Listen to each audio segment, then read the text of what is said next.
नमस्कार दर्शकों, बात आज के चैनल के कार्यक्रम सुपर 30 में आपका स्वागत है। इस कार्यक्रम में हम आपको देश दुनिया की 30 बड़ी खबरें बताएंगे। तो नजर डालते हैं अभी तक की 30 बड़ी खबरों पर। कनाडा में बनी नई सरकार, विदेश मंत्री बनी अनिता आनंद ने भगवद गीता पर हाथ रखकर ली शपथ। भारत कनाडा संबंधों में सुधार की उम्मीद, डॉक्टर जयशंकर ने अनिता आनंद को दी बधाई। मिस वर्ल्ड प्रतिभागी ने तेलंगाना के प्रसिद्ध रामप्पा मंदिर के किए दर्शन, तेलंगाना की संस्कृति और धरोहर के दर्शन किए। वारंगल में प्रसिद्ध 1000 स्तंभ मंदिर के भी किए दर्शन, पारंपरिक भारतीय परिधान में नजर आई प्रतिभागी। दुनिया के हर कोने से लोग उत्तराखंड आने के इच्छुक, 150 से अधिक देशों से 31,581 ने कराया पंजीकरण। यात्रा के लिए पंजीकरण का कुल आंकड़ा हुआ 28 लाख के पार। रक्षा निर्यात में एक दशक में 34 गुना की ऐतिहासिक उछाल, भारत से 80 देशों ने खरीदे हथियार। 2024-25 में भारत ने 23,622 करोड़ रुपए मूल्य के रक्षा उत्पादों का किया निर्यात। 2013-14 में यह मात्र 686 करोड़ था। बांग्लादेश ने IMF से 65.12 अरब की अतिरिक्त मांगी मदद। इस मांग के बाद IMF से बांग्लादेश को मिलने वाली कुल मदद लगभग 4.1 अरब डॉलर हो जाएगी। बांग्लादेश वर्तमान में आर्थिक चुनौतियों से जूझ रहा है। टर्की और अजरबैजान को लेकर भाजपा के कटाक्ष पर कांग्रेस का पलटवार। कांग्रेस ने कहा, किसी देश के साथ संबंध रखना या नहीं रखने का फैसला सरकार को लेना चाहिए, विपक्ष को नहीं। दोनों देशों के साथ व्यापार और पर्यटन का बहिष्कार करने की मांग बढ़ रही है और लोग एकजुटता दिखा रहे हैं। CDS और तीनों सेना प्रमुखों ने ऑपरेशन सिंदूर के दौरान तालमेल पर डाला प्रकाश। दिल्ली छावनी स्थित मानेकशॉ सेंटर में हुई बैठक में पूर्व सेना अधिकारियों और विभिन्न थिंक टैंक के प्रतिनिधियों को शामिल किया गया। CDS अनिल चौहान ने ऑपरेशन सिंदूर की पूर्ण जानकारी दी।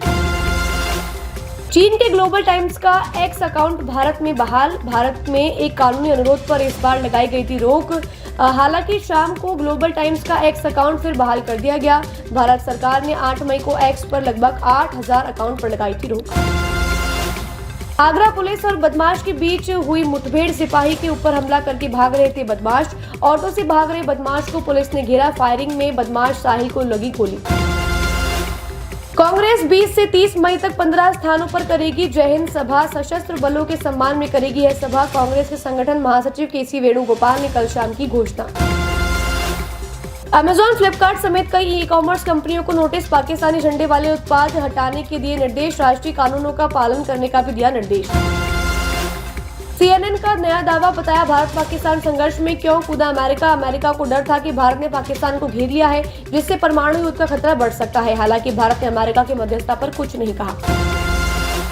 भारत के स्वदेशी हथियारों पर दुनिया की नजर, ऑपरेशन सिंदूर पर दुनिया भर की नजरें टिकी थी। पाकिस्तान पर भारत द्वारा किए गए हमलों के उपयोग में लिए गए स्वदेशी हथियारों प्लेटफॉर्म की बड़ी भूमिका रही।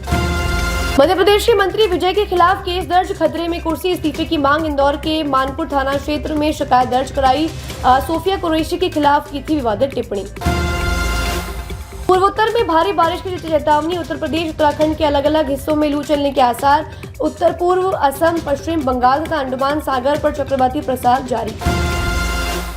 सेना को संबोधित करने गए शहबाज शरीफ चढ़े टैंक पर, शाहनवाज ने कहा, रिटायरमेंट के बाद लिखूंगा किताब, सेना की बहादुरी की बताऊंगा कहानियां।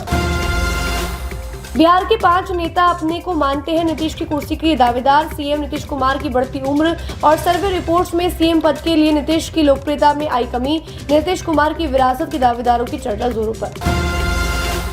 सुप्रीम कोर्ट में जनहित याचिका दायर, रोहिंग्याओं को पूरा सम्मान देने और 5 लाख मुआवजा और रहने के परमिट भी देने की मांग। रूसी राष्ट्रपति पुतिन तुर्की में वार्ता से दूर रहेंगे। रूस यूक्रेन वार्ता के लिए प्रतिनिधि मंडल की हुई घोषणा। क्रेमलिन के सहयोगी व्लादिमीर मेडिन्स रूसी प्रधान प्रतिनिधि मंडल का करेंगे नेतृत्व। उप विदेश मंत्री और उप रक्षा में भी है शामिल।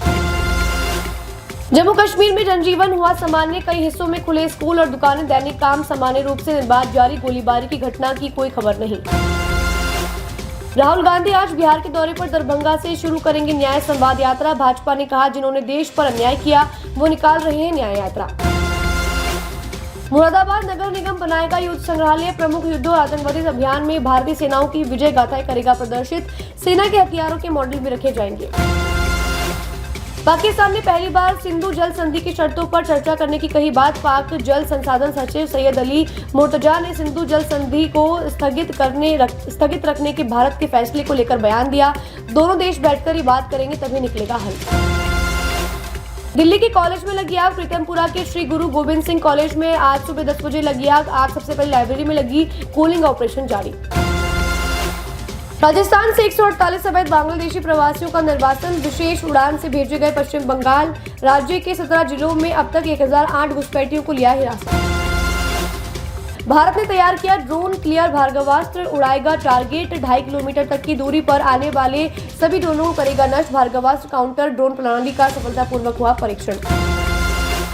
हैदराबाद के महाराजगंज में सिलेंडर ब्लास्ट में बिल्डिंग में लगी आग। बिल्डिंग के अंदर फंसे कई लोगों को बचाया गया।